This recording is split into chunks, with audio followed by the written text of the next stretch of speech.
Good morning mga kagugma. Sa to ning pagtagad ning usa ka pagsupak sa tugig suono. Ito atong gi-post nga nagisgutag may tungod sa kumpisal. Kay atom gud ning isgutan ning kumpisal mga kagugma kay kini nga panahon karon ata sa panahon sa Lenten season. Busa panahon dos pamalandong munya daghan kayong mga mga recollection karon nga panahon. Unya kinahanglan sa ato pong suti sa taon na tong galingon mo na nga hisgutag kumpisal. Yan na gyud na mabasa sa Biblia.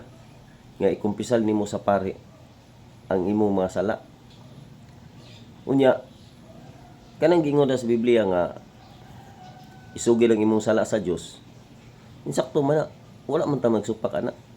Pero kanang pagsugid sa imong sala ngadto sa pare, sama ra nga nisugid ka sa Dios. Nga naman kay gitag-an man sila authority. So wala na siya na contradict na alayon gyapon ang naa. Kay kung imo gyung isugid sa Dios, kung literal ulo nimo na pagsulti, dili na ang Dios kinahanglan sugiran pa, nahibaw na siya sa imong sala. Nahibaw na sa tanan. Itong buot na ito'y pasabot. So dito ka musugid sa imong sala ngadto sa gitagan niyang authority. Di ana nga paagi imong isulti imong sala sa tao, di makita ang pagpaubos. Sincero gitong musulti ka sa tao. Nga gipakita nimo ang pagka magpapaubos ka, gisulti nimo ang imong sala.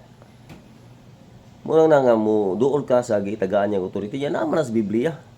Nganong supakon man nato na nga mabasa mo gid na siya litra po litra niya. Kanira ba inyo harabang mga katarungan ba?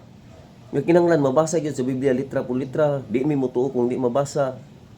Yan na ay mabasa sa Biblia litra po litra. Inyuhang supakon, dili gyud mo mutuo.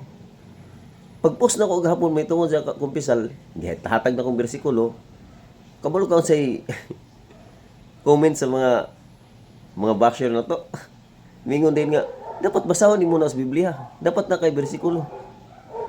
Mura ba og wala na, wa siguro naminaw no. Ini kita na to sa atong video siguro. Dito na dayon sila comment. Gilitok man ako mga bersikulo diha. Kana akong gingon nga San Juan 20, 22, 23. Lig-on kay na nga dili malubag nga kamatuoran nga mabasa sa Biblia. Unya dili ninyo tuuhan. Ina dito mo tuo sa mga heresy, kanang mga chismis. Yan ay mabasa sa Biblia, di mo mutuo.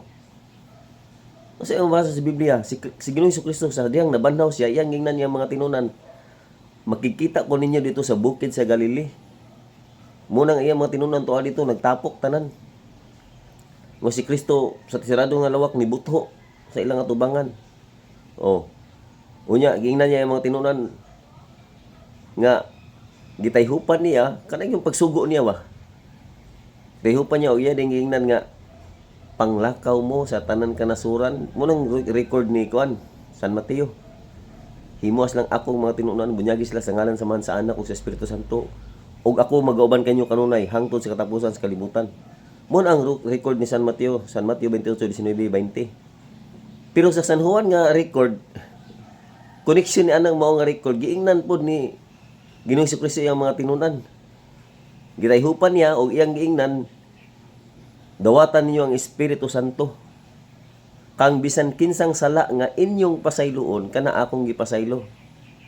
Kang bisan kinsang sala nga dili ninyo pasayloon inyong pagapugngan ako usab nang pagapugngan.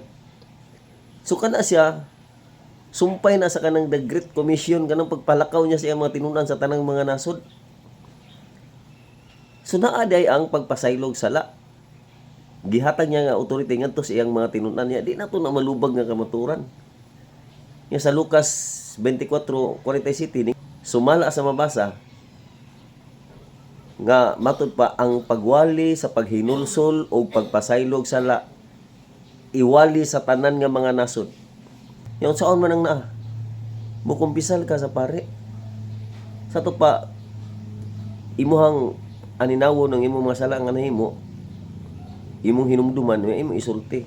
Yan na mabasa sa Biblia. Yang anong dili ninyo natuuhan? Nga madungog yun na to mismo, gikan sa pare nga ikaw gipasaylo ka sa ngalan samahan sa anak ug sa Espiritu Santo. So kana nga pagkadungog nimo ana, klaro og tin-aw nga napasaylo ka kay gitagaan man tug authority. Ya ka mo direct tugad ta, kita nga mga makasasala, wala man tay supak ana. Pwede ta mo direct. Hangad-hangad ka sa langit, mga kagpasaylo, dungo ka ba, mugpiyong mga kagpasaylo. Pero di ka makadungog nga napasaylo ka. Oh. Ya kay kanang authority nga gihatag sa pare, makadungog jud ka. Maklaro nimo na. Busa muduol ta sa simbahan nga iyang gitukod. Nya magpailawom ta, dawaton na to ang kamatuoran. Wala tay mahimo sa pagkigbatok sa kamatuoran kun dili sa pag-uyon na lamang. So muna mabasa sa Biblia.